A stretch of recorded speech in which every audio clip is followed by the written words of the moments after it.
Welcome to My Creative Corner 3, a podcast about quilting, crafting, creativity, and life in a northern town.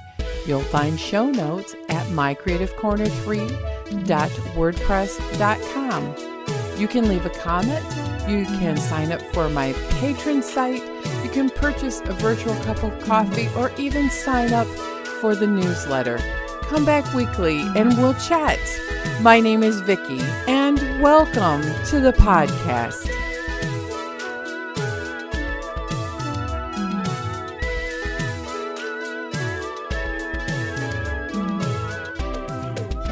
Good morning.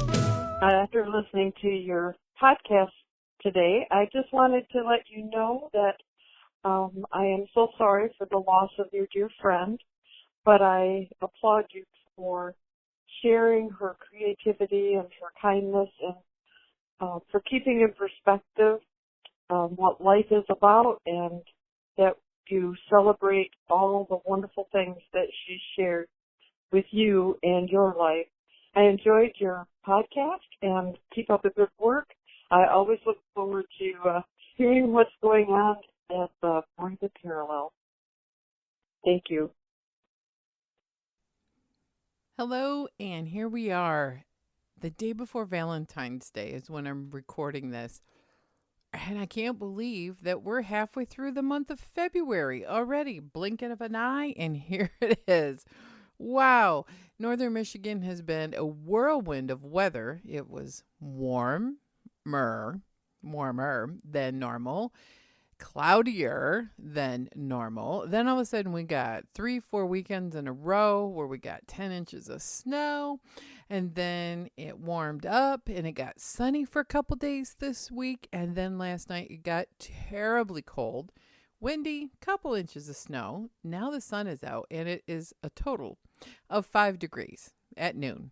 Now, this is only going to last a couple days, and it's supposed to warm up a little bit, and then we'll probably get more snow. You know, I'll be saying that, more snow until probably April. We usually have 1 or 2 April, what are they called? Blizzards. There we go. And then it's done. So hopefully we are on the downhill slide, as we call it, to spring. And all of that has impacted my energy. When I get home from work and it's dark and it's freezing cold, sometimes I just sit under my quilt and I work on my hand piecing project, which is my hexagons. Row number 2 is nearly finished, and it's going to take me so long. But I love the cherry wood solid colors, and it is representing 1 week of high temperatures last year. And, you know, blue was the cold days, and there's lots of blue on the quilt. Lots of blue. So overall, I've been doing a lot of just chilling in the evenings, you know, relaxing from a busy work day. And I have found myself engaged in a couple of new shows.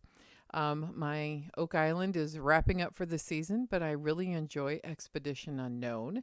That's a show with Josh Gates, and they usually talk about historical sites, and they're looking for things, trying to solve little mysteries, and just I really like it. So the first show I watched of this season was they were looking for they were looking for an airplane. An airplane that went down in Lake Michigan. So anything about Michigan always makes me perk my ears up. And the plane has been lost since the 50s. And I think it'll be very cool if they can actually find it. And I'm not going to spoil the show for you, but it was good. I like that kind of nice, slow-paced show that allows you to really get into the story. But Netflix, I actually found something to watch, which is so hard. I cannot navigate the Netflix finding things. I have to, what do they call it? Search categories. And I go through it and I just look and look and look. And then I get frustrated. If I got to spend 45 minutes looking for something to watch and I don't want to watch it. But up popped an interesting show. And I thought, that might be something. I'd be interested, probably not my husband. And then a friend of mine invited me to a private group about kindness.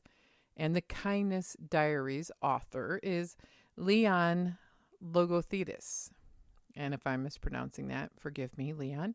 But he has a show on Netflix called The Kindness Diaries. And the book that he just wrote is called Go Be Kind. So I downloaded an ebook.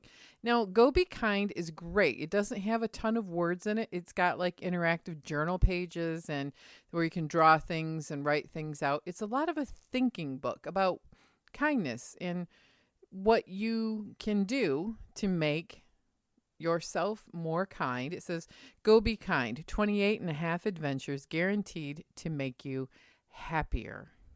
Really, really enjoyed this book. It really speaks to me, and his show is a 30-minute show where he's taking a trip in a 1970s yellow Beetle, Volkswagen Beetle, and he's driving from the northern parts of Alaska down through Canada, America, and his plan is to end his trip in Argentina.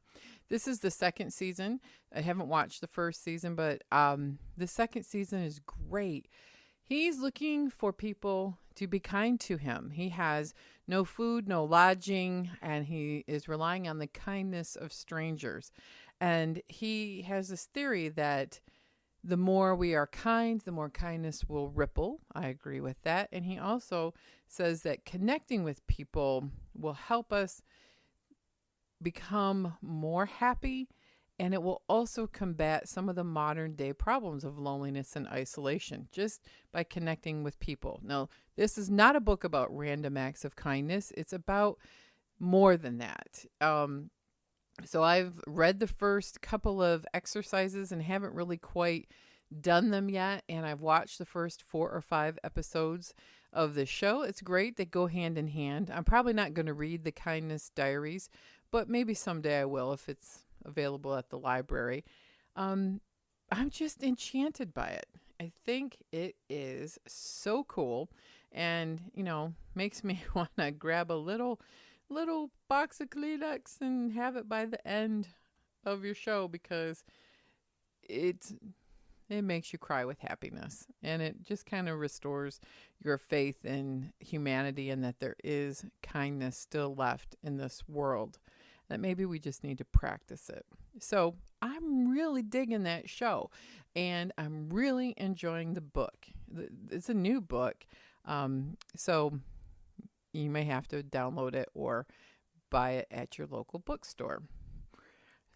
What else have I been doing? I watched a TED Talk on being an introvert, and I really, really like that.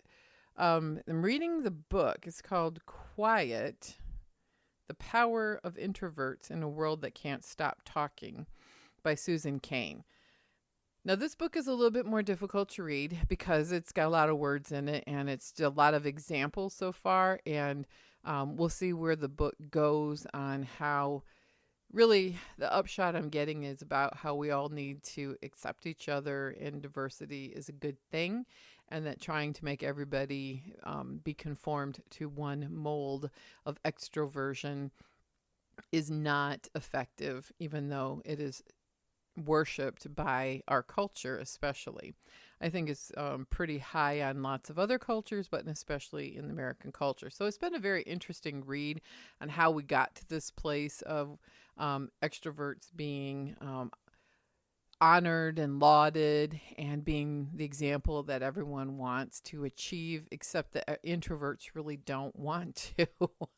So that's been an interesting read. And if you don't know me real well or haven't listened to the podcast very long, I am one of the most introverted females you'll ever meet. I like talking about things I'm passionate about. I don't mind public speaking. Doesn't mean I'm shy, but it doesn't mean that I will sit and yammer your ear off. I'm not always good at small talk, but I like talking about important and deep things.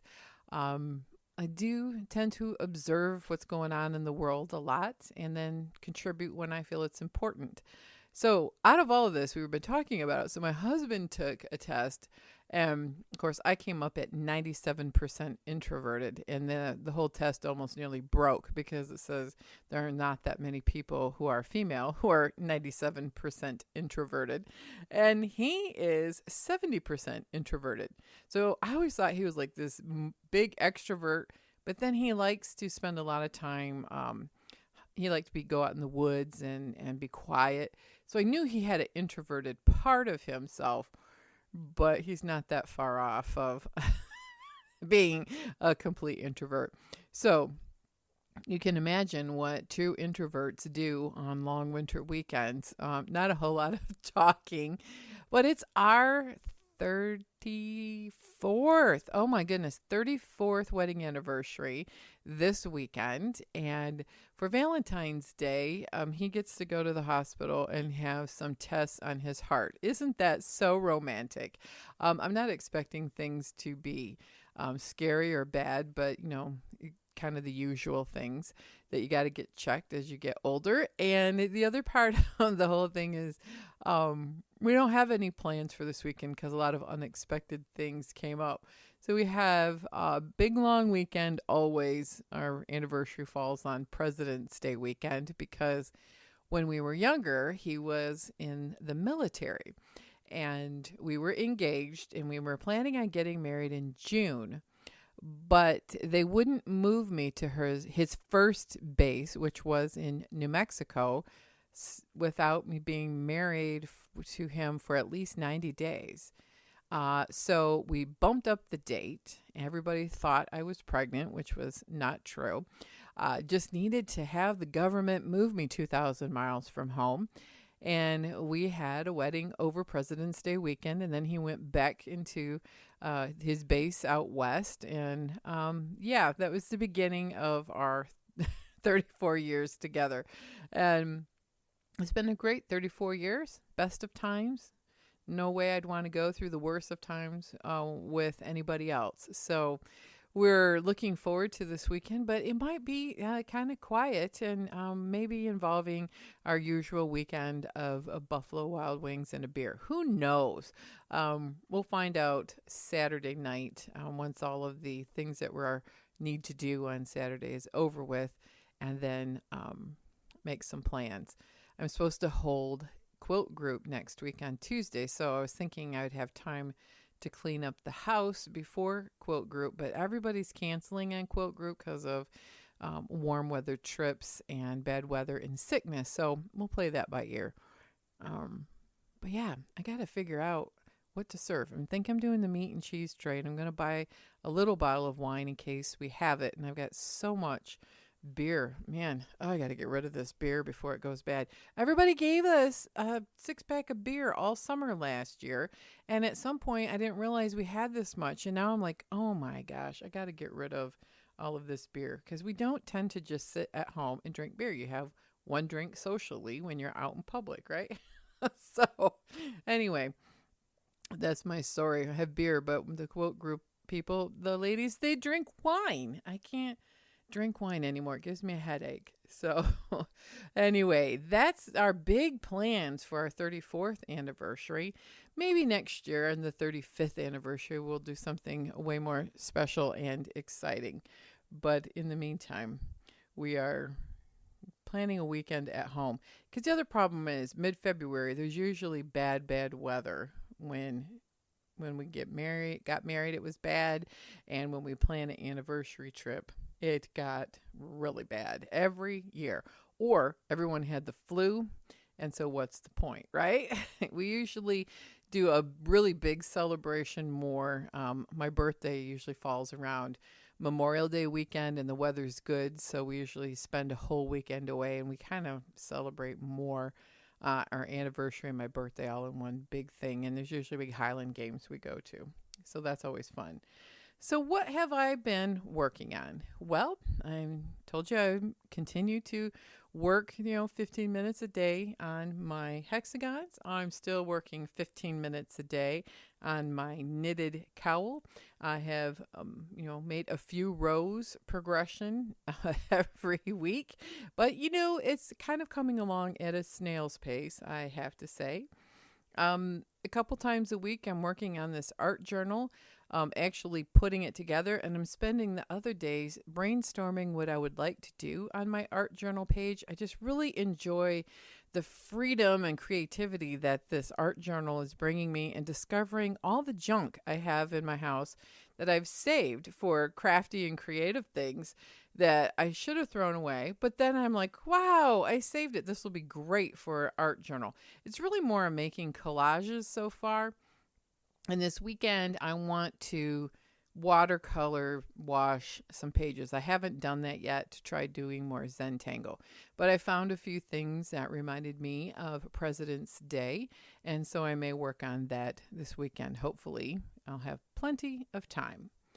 I have also started to sew the pieces together for the Improv Triangle Sew Along with Nick Ball, who is Quilts from the Attic on Instagram, and he just wrote a book called Inspiring Improv. I am a longtime fan of his work, and if you are an improv fan or want to learn, he has highlights on his Instagram page to show you how to do the Triangle Improv Sew Along, and you can jump right in.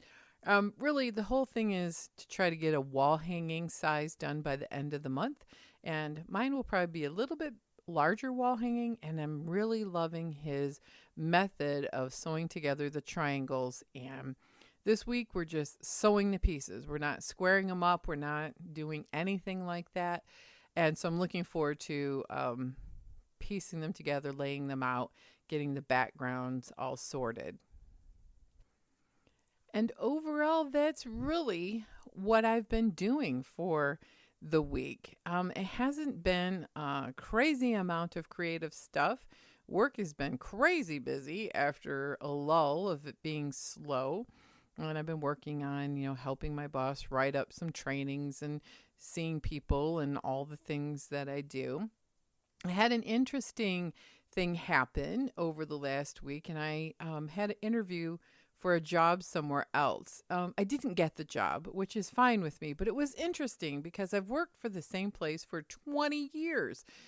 And I was like tripping, talking about my work history because it's 20 years at the same place. How do you summarize your work history of 20 years in one place without sounding boring? And quite honestly, it's hard to summarize what I do at work, to be honest. But I'm glad that I didn't get the job because I like what I'm doing currently, and I get a lot of time off and a lot of vacation time because I've been there for 20 years, and I'm actually probably on track for a relatively early retirement if I stay put. So that's what I'm doing. But of course, there's always reimbursement changes. There's always rule changes with the state and the different types of work that we do. So, ride this out. We'll see what happens. But overall, it was a very weird and surreal experience with interviewing, because I have not had a job interview in 20 years. And the last job interview for where I'm working now was relatively informal because I went from one hospital inpatient setting to an outpatient setting just down the hall. And I knew everybody because we worked together, and I was on one side of the doors in the hospital setting, and the outpatient clinic was on the other side of the door. So it wasn't really that big of a transition. So basically, I have known the people I'm working with for 25 years or so. And the big funny thing is I've worked there so long that all the people I used to know when I first started have retired. And it's finally happened where I'm the old person in the office, and my boss and one of my bosses — I have many bosses when you work for a nonprofit public entity — she's way younger than me. All the new people are way younger than me. And I am shocked that they're like my kids' age. And you're like, how did this happen so fast? I knew it would happen someday, but I didn't expect it to happen this fast.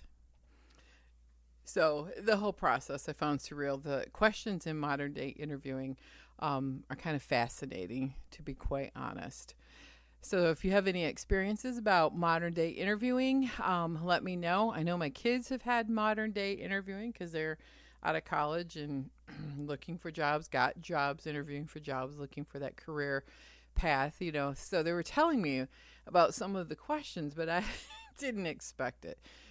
They weren't like super weird, but weird enough. Yeah, it's all about selling yourself, isn't it? And it's like pulling on all the extroverted qualities that you may have, which I don't. And but that's okay. It worked out very, very well. So I want to talk about what is super big and exciting that I've been working on for about a year. It is the premium podcast. Premium means it will be a podcast you can purchase on Monday, President's Day. It'll be $8, and I titled it Zen and the Art of Creativity. It's a great podcast that could be used for anybody if you want to learn how to use crafting and creativity for your best health benefits and to find the Zen. Zen means calm, creative flow, and achieving less anxiety and stress in your life. I really, really do feel that crafting is all part of achieving that balance in a hurried and chaotic world. It can be so chaotic at times, and it's been chaotic around here for several weeks, in a good way and busy. And so I find that it's also very helpful in keeping the brain sharp. I talk about some research that I did and how to set yourself up for success and not being frustrated in creativity, and how you can really use the moments of creating to your best benefits. I worked on a handout, and I have included some links and different timestamps. It's an hour and a half long, so you'll have time to stop and come back, and you'll know where the different sections are. And I'm really looking forward for it to be launched, and I'm hoping that you find it helpful, and it will help you to be more creative, more zen, and calm in our hurried world. Now, a really good companion piece, if you want to purchase workbooks, is my daughter-in-law, Renee, of With Mind and Heart. She wrote a bundle of 2 mental health workbooks. One is on mental health and coping, and the other is an anxiety workbook, and she's launching tomorrow on Valentine's Day a workbook on self-care, self-love. And now I'm super excited because she doesn't tell me these things. I read about it on the internet, on Instagram, and I get super excited. Then I find out she's also doing a workbook on organizing your life that will be coming out in the future, March 16th. And then she has she's very, very good at growing succulents, and it looks like in April she has a how to keep your succulents alive. She has beautiful watercolor looking paintings and drawings and hand lettering. They're beautiful workbooks that you can digitally download from her Etsy shop. But go to With Mind and Heart, one word, or Renee Holloway on Instagram, and you will find her, and in her bio or her profile you'll find a link to all of the things. So it's just so funny how we've been working on the same thing unbeknownst to each other, and I'm like, whoa, you've got a workbook that would be a really good companion piece. And I'm so looking forward to how to take care of succulents, because I tend to I think I overwater them and fuss about them too much. And always working on organizing my life. I need a nice little workbook for that.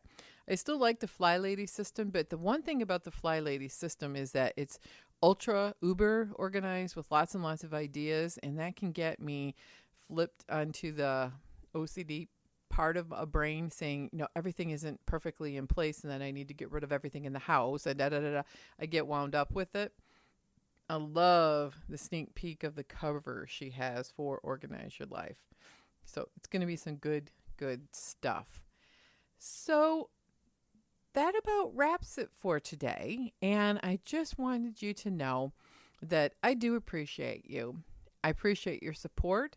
I appreciate the comments that I get, the emails that I get for those who don't want to leave a public comment. Thank you, Anne. And I want to say thank you to my patrons. It's growing. I'm still working on how to get a where and how to get a patron community together online. So I appreciate all of you who support me there. And I will be working on another patron podcast beginning of March. The other thing that you can do to support the podcast is if you don't want to join the monthly pledge for the patron, you can go to my Etsy shop or find it through the blog, which is mycreativecorner3.wordpress.com. And you can buy me a virtual cup of coffee.